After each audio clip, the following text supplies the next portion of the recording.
Hey, happy day 117 of 117. I wish it was 117. Happy day 517 of What's She Up To Now. Documenting the journey of my transition from the brick and mortar world and corporate America world to the online business world. Had the opportunity a couple of years ago to make a massive change in my life and my lifestyle and to choose the direction I wanted my life to go. Was afforded the opportunity to disposition my Italian food manufacturing business and transition into something different, something that was new and exciting and fun and a challenge. I didn't know it would be such a challenge, but it's been a huge challenge. And I want to talk a little bit about stress. I don't know about you, but we all have stressful lives. Who am I kidding? Every single one of us are leading these incredibly stressful lives.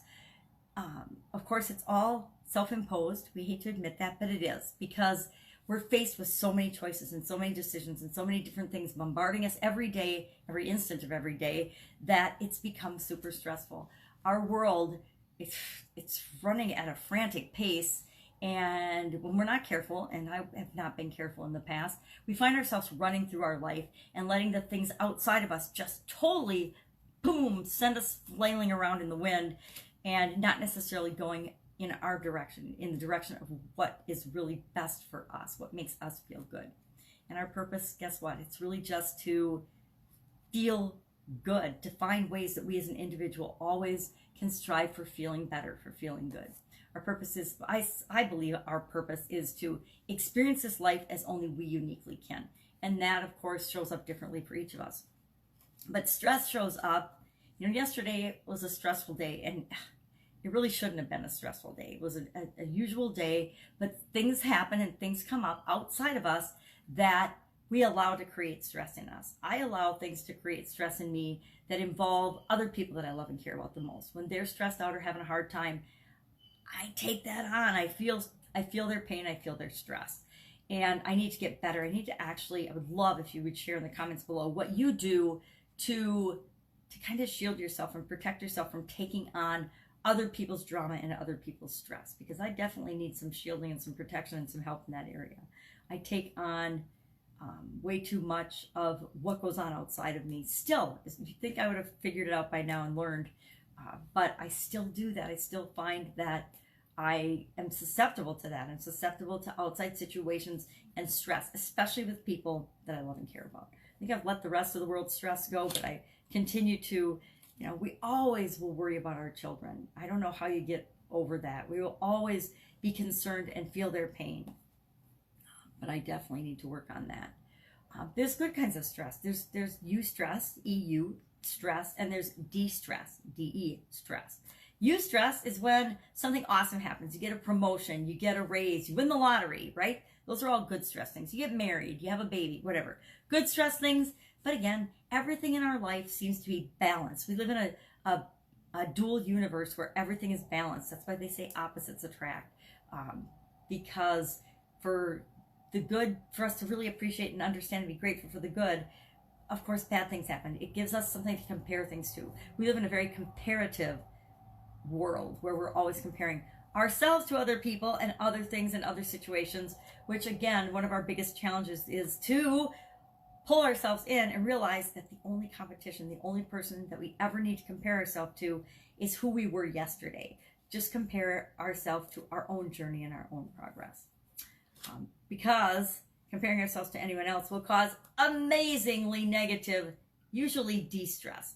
Very seldom are we as human beings capable of comparing ourselves to someone else and seeing that as eustress. Now, some people, of course, are, and they see somebody and they model that person and they use that to drive them and motivate them.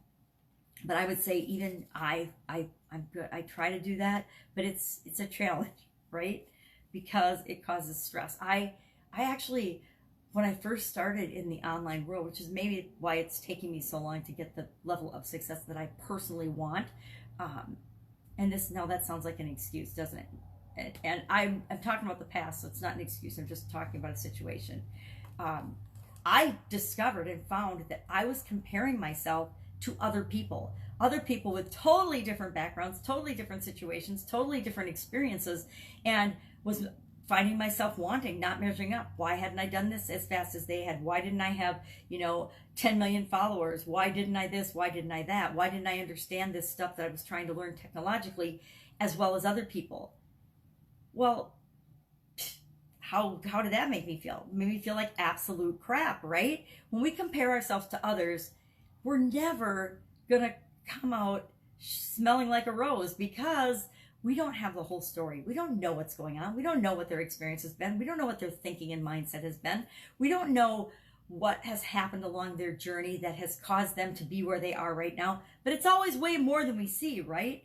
As transparent as some of us are, and as much as we share, it's still just the tip of the iceberg. It's like watching a sitcom on television, or it's like watching a movie. You only see little snippets that are germane to the story that's being told. You never see, how often do you see okay, nowadays you kind of see people going to the bathroom, but you know what I mean? They don't show every meal, every breath, every thought, every thing that makes that person's journey what it is. They just show the highlights. And so it's impossible and ridiculous to ever compare ourselves to other people. So stress, I would love, share in the comments below what you do to deal with stress. I've got a whole passel of things that I do to deal with stress, and I do them automatically, but I'm always looking for new, better, more, continuous improvement, right? Continuously looking for things that will help me to de-stress, or not let stress get to me, or not let things outside of me affect me better and better and better. I'm always looking for things like that. So if you have something like that, please share in the comments below, because I would love to know.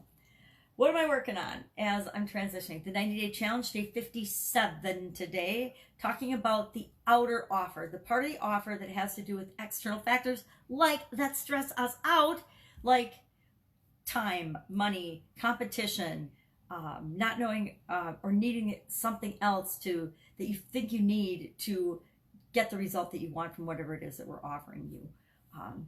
The particular offer I'm working on right now is for people with chronic pain or chronic illness that need to make money, need to have and want to have a passive income. And so the outer stress factors in something like that would be mostly energy and time and alleviation of your pain long enough to be able to do what it is that you want to do or need to do to create those passive income streams and passive income flows. And then to the energy to maintain them throughout the life of whatever business or passive income stream you're bringing into your life. So to me, I think with that particular target audience, it's usually, hey, I can't get out of bed. I don't even have the energy to do X, Y, Z, much less build a stream of income or build a business.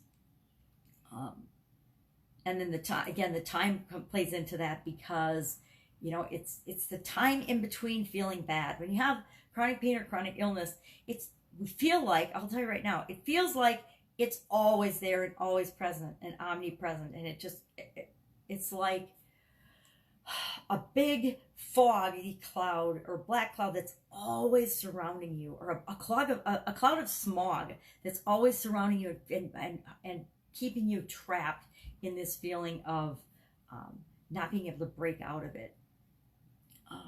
But the truth is, there are times when we don't feel awful or so much pain. There are moments, and even if they're instances of relief, it's building upon those that actually make it possible to get anything done. It's not focusing on the things that aren't working for us or focusing on the pain. It's focusing on the time when we feel normal or okay, and we build on that. And that's actually my trick for getting things done, is when it's bad, and I do what I have to do to take care of myself. When it's not bad, that's when I get everything else done. And that's been my secret and my trick over the years. So working on that, the 90-day challenge. Beautiful granddaughter will be here soon, and I'm also doing some training and some skills development things, because I'm always sharpening that saw. I'm always continually improving and looking for ways that I can provide better service to the people that I serve. That's it. Go out, make it an awesome day. If I can help you in any way, let me know. Direct message me. I'm pretty much everywhere. Sharon Horne-Ellstrom, Pajama Grandma, spelt wrong, of course, Gramma. You can find me pretty much everywhere on every social platform, or just leave a comment below this, and I will be glad to get back in touch with you. Take care. Have an awesome day. I'll, of course, be with you tomorrow. Don't stress today. If you're feeling stress, do one thing that relieves that stress. A lot of times it's just take a deep breath. All right, catch you tomorrow. Bye.